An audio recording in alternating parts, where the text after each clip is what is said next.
Hey, it's Em. So, happy Halloween. I'm not in my costume yet, because it's gonna be cold today, so I'm waiting to put it on at the last minute, since it's like a cheerleader uniform. But anyway, here we are to discuss again Interview with the Vampire, but first, your Cajun French lesson. We're going to use the phrase tea party, which T is short for petite, which is a pretty common word understood to mean small or little, and par means by. So tea party means little by little, bit by bit.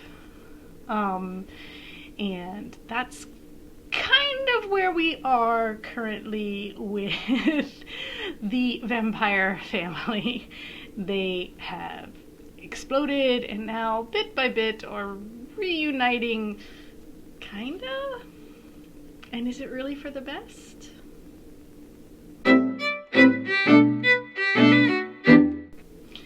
So when we last left our disastrous family of vampires, Lestat had enacted domestic violence against Louis and to some extent Claudia, and then he left, but he tries over time to win Louis over, and he kind of recognizes that he's also going to need to win Claudia over, although he's less interested in that. Claudia is the definition of the child that he didn't want, but he agreed to have because his partner wanted a child.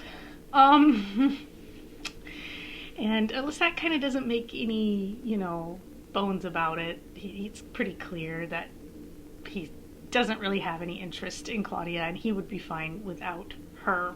But, as we see later, he also recognizes Louis would not be fine without her, and so when Claudia tries to run away from home again, Lestat prevents it. Even though Louis has given her permission to leave, Lestat recognizes that he cannot entirely make Louis happy, but Claudia does make Louis happy. So, to make Louis happy by proxy, he insists that Claudia stay. This is all very different from the book, in which Claudia never really leaves home. Obviously, again, she's in the body of a 5-year-old, so her ability to run away is limited by the outside world and perceptions thereof. I think Claudia would have been perfectly capable of living on her own, aside from the fact that in human eyes she was 5. So, in any case, Lestat does eventually get accepted back into the family. There are some rules laid out that we all know neither Lestat nor Claudia really intend to follow, because, let's face it, neither of them are interested in rules, and they're a little too much alike temperamentally, which is why Louis is caught between them.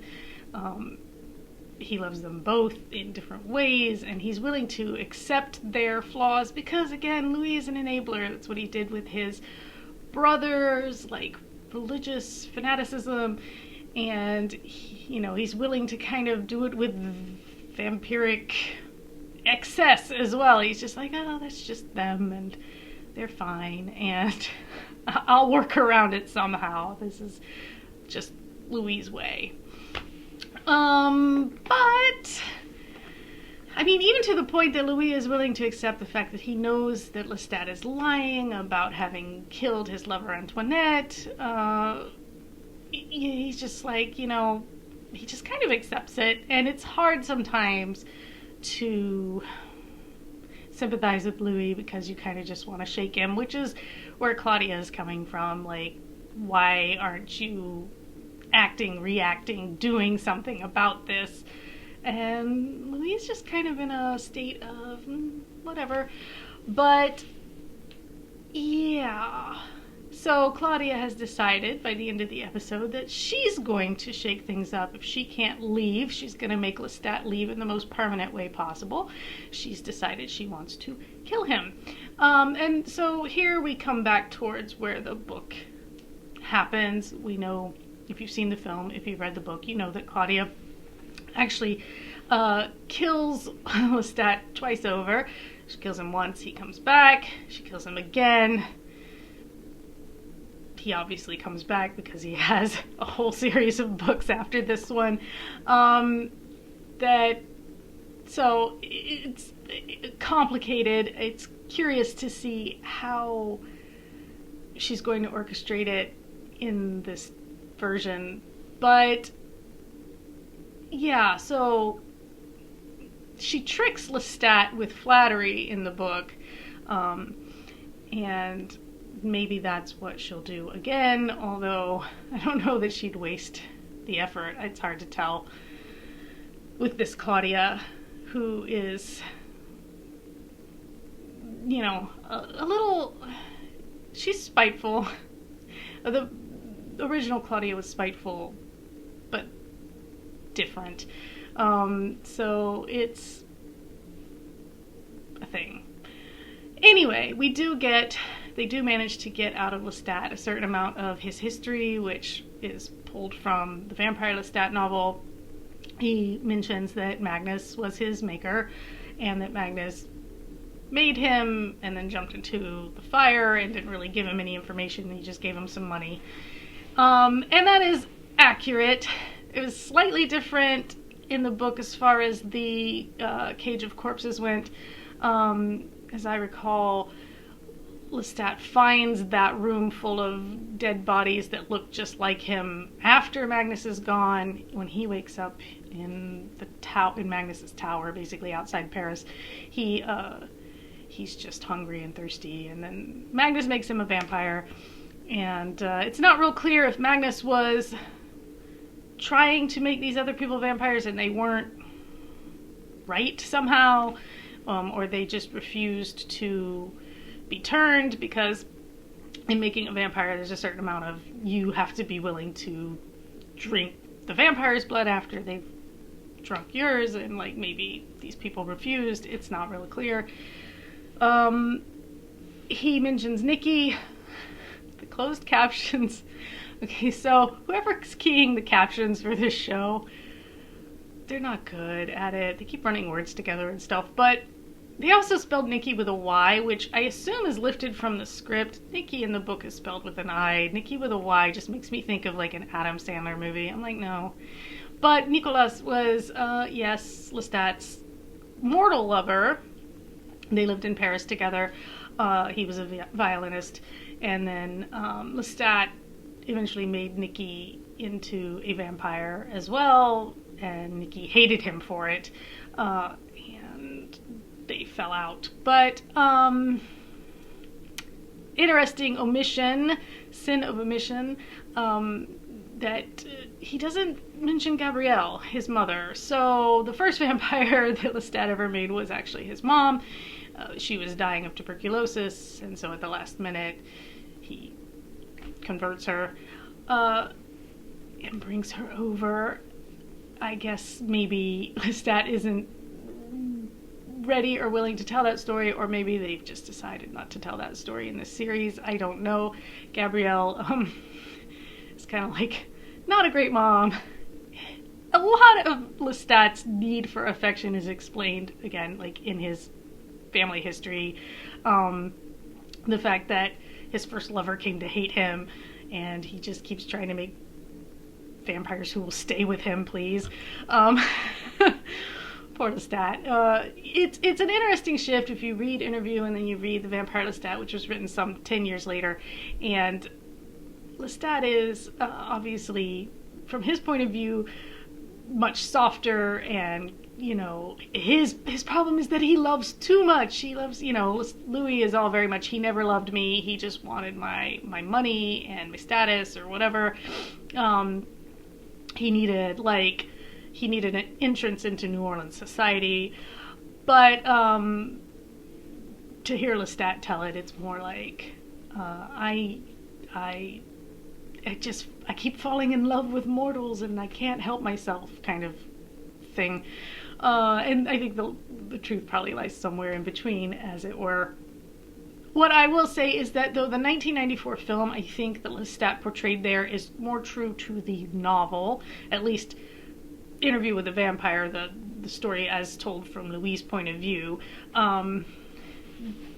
this television series obviously allows for a lot more nuance, and I appreciate that. I think it's a lot more interesting. They're obviously like informing Lestat's character by using some of his characteristics as displayed in later books when he quickly became Anne's favorite person. um, she had some interesting like ideas about Lestat as almost like an actual being. So you know, his character changes quite dramatically from that first book to him telling the story for himself. And you know, and obviously he's going to paint himself in the best possible light because he's Lestat and he wants people to love him and he wants people to see him a very specific way. But yeah, so by the end of it, I mean, and Lestat still got the cruelness, particularly towards Claudia, where he's barbed when he chases her down on the train and is just kind of horrific in general. And you know, you're not supposed to sympathize with Lestat in Interview with the Vampire. You're supposed to sympathize with him later, but like I said, they're informing the story by bringing some of the later stuff in, and they're doing a good job of kind of making nobody good here. You kind of can see every side of the story, which is, you know, that's, you're like, except maybe Louis, where you're just like, Louis, dude.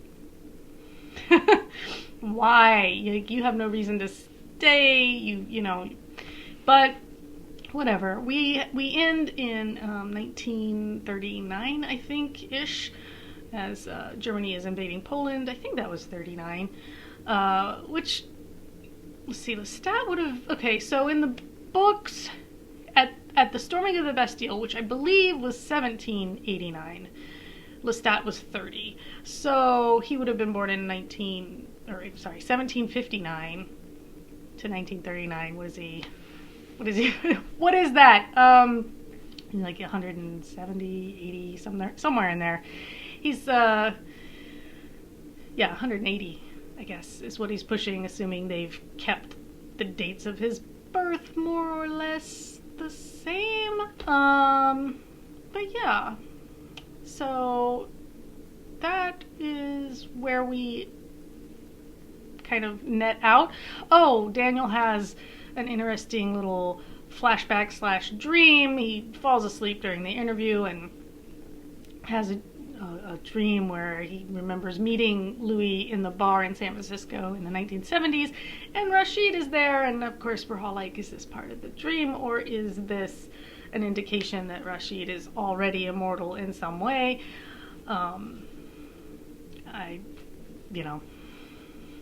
Unclear. But anyway, I guess we'll get to see Claudia attempt to kill Lestat in the next episode, and we'll see how she does it and how successful it is. I mean, she already has a history of sinking corpses into the swamp, so that won't be anything new, assuming she does the same thing here as she did in the books and the film. But yeah, like, Lestat has reasons for being able to survive things that younger vampires wouldn't, age being one of them, but there are other reasons as well that I won't spoil for people who haven't read the book. But yeah, I think there's only a couple more episodes in this season anyway, so we're clearly maybe not going to get all the way to the end of the book, but we'll see where it goes. Anyway, if you have thoughts, feelings, commentary, feel free to leave them for me.